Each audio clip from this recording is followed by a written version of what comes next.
So it's a brand new year with 2020. Unfortunately, the vision of Doctor Who is not 2020.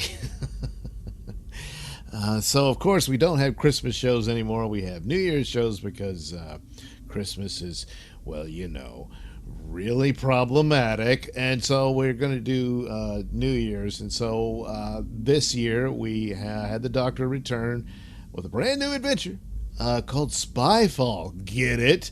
Because it's all kind of an homage to James Bond and espionage and all that cool stuff. Well, no, it isn't. This isn't even really a story, more or less. It's just got a bunch of stuff, some trappings tossed on. Hey, look at this. Now look at that. And then the show ends with a little surprise and on a cliffhanger, which is actually a good thing. It's just wasted here like so many other things are. Jodie's still not a good doctor. The stupidity about the companions and the way New Who has handled it, I've never really liked. And in the case of Rose, I understood that, but it keeps going where we're so involved with them to the point of distraction, and that keeps happening. Here, it's done because it's supposed to be gimmicky and funny, and it really isn't. The comedy of this Doctor Who is just not there. It's just not very good. So probably should just rein that in. In fact, this whole thing could have been shortened quite a bit and probably would have been a lot better. The best aspects of it are its atmospherics, which doesn't owe anything to espionage, but rather horror, when these mysterious alien creatures are attacking them and there seems to be no hope of escape, and all that sort of thing. Those were some pretty good elements, but it's all too quickly gone, and it doesn't really amount to a whole lot. I suppose the scene in which Yaz gets absorbed by these creatures, in the outset they showed all these spies being taken over by these creatures and their DNA being rewritten. And so, oh no, this was what happened to Yaz, but she gets teleported to some other realm or universe or what have you. At the time, I assumed it was the home of these people, and this is what their true form was. And then Yaz takes the place of one of the creatures that the Doctor and her friend had captured, and then suddenly there's Yaz teleported to another side of the world or what have you. All this stuff. I suppose the message is, the tech barons aren't being very nice with their social media companies and not protecting people from nasty tweets or some crap like that. Whoop-de-doo. The rest of it, they go back and forth with the espionage business. Another mention of that unit in Torchwood no longer exist, and so the MI6 is there. Yes, Stephen Fry's guest appearance is pretty quick, fortunately for him. And they have thrown the line that he expects the Doctor to be a man because, based on the intelligence reports, that's all they've got. And so he immediately assumes Graham is the Doctor. Oh, if only. But no, the Doctor quickly corrects him and says he's had an upgrade. Now, I know one would think that that's a sexist remark on the part of the Doctor, but this does fall into the pattern of the different incarnations of the Doctor always thinks that they're the best one. And so this shouldn't be any different for Jodie. So, yeah, give it a pass on it. I'm not going to say, oh, God damn it, another, no, that's typical of the Doctors and all that. So, she's continuing with her bad David Tennant impressions and all that. They have a dumb scene that's supposed to be silly and funny.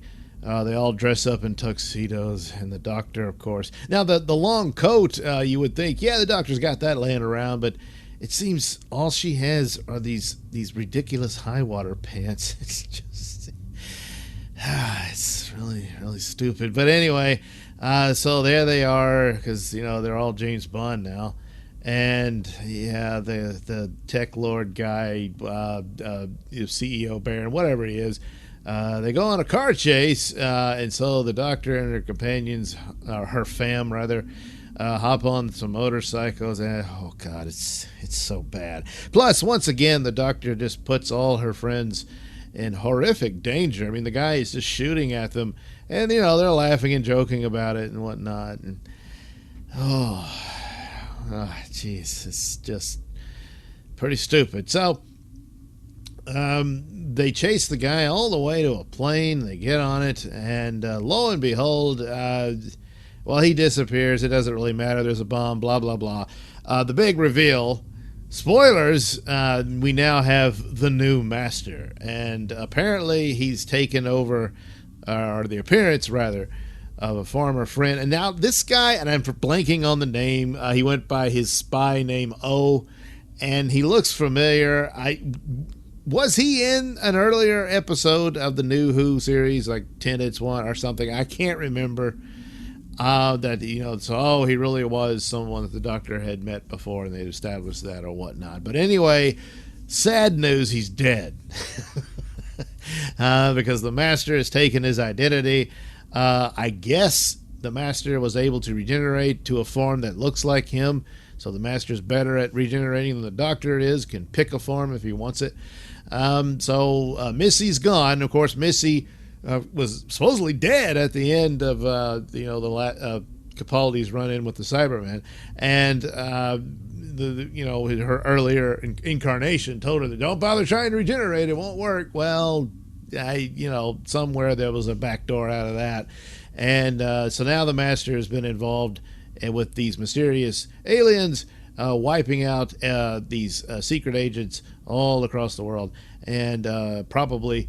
No doubt, setting up for an invasion. Now, who are these mysterious aliens? Well, one might think they're Cybermen, that they had something to do with the Cybermen the Master was involved with from the last time we saw him, or her, rather.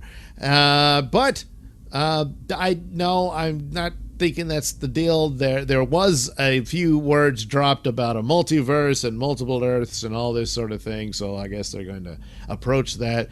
The Doctor Who lore has only touched on that a handful of times throughout the classic series and New Who, so maybe they'll delve into that.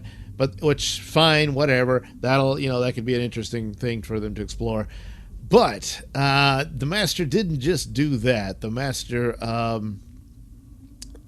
delivered a line of, well, before you die, which obviously the Doctor wasn't going to die since he had her teleported to the weird, mysterious realm, said that everything you think you know is a lie. Oh boy, well, here we go again, timeless child and all that. The idiocy of this is more than likely they're going to reveal that that Hartnell's Doctor was not the first incarnation of the Doctor, and that there were previous incarnations, and for the most part they were all female. So that's what they got to do, because they're misandrists. They think that's a holy thing and a sacred thing to pursue. And so you can't just have your female doctor, which you got. If you would give her some good stories, that would be a hell of a lot better than this lazy retroactive crap to rewrite a story you didn't create, and thereby disrespecting it. So. Can it get any worse? Yes, it can, and that kind of stupidity it's just stupid.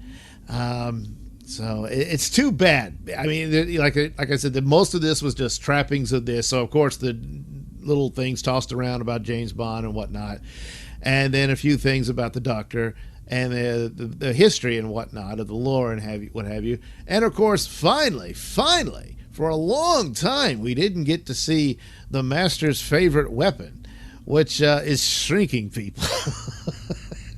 And that's the only good scene here, where he reveals he kept the corpse of the guy he took over, or took his place, or what have you, in a little matchbox. Sitting there, and that's it. That's the best scene of the whole thing, and it's pretty much wasted on this. So again, this didn't need to be as long as it is. They didn't have the material for it. A lot of flash and flare here and there that went nowhere and was wasted. And it could have been just a short 45-minute episode. However, again, I think there should be more two-parters because it gives a nod to the classic series of cliffhangers. And so this would be the way they could do it with New Who, since it's not quite in that form. But it's another thing that's just wasted, and it's too bad. Too bad. I don't know. But again, that's all they can do. They do little bells and whistles and paste it on top of this rather empty and lackluster production overall. So there you go. Doctor Who's back. Yeah, sort of. And that's about it. Yeah. So thank you for watching and listening. Please like and subscribe, and check out my link description below for links to my mini stores, my podcast, Mr Nailsin Show, on RadioMysteries.com. And you can also watch my videos on BitChute.com. That's the Mr Nailsin channel on BitChute.com.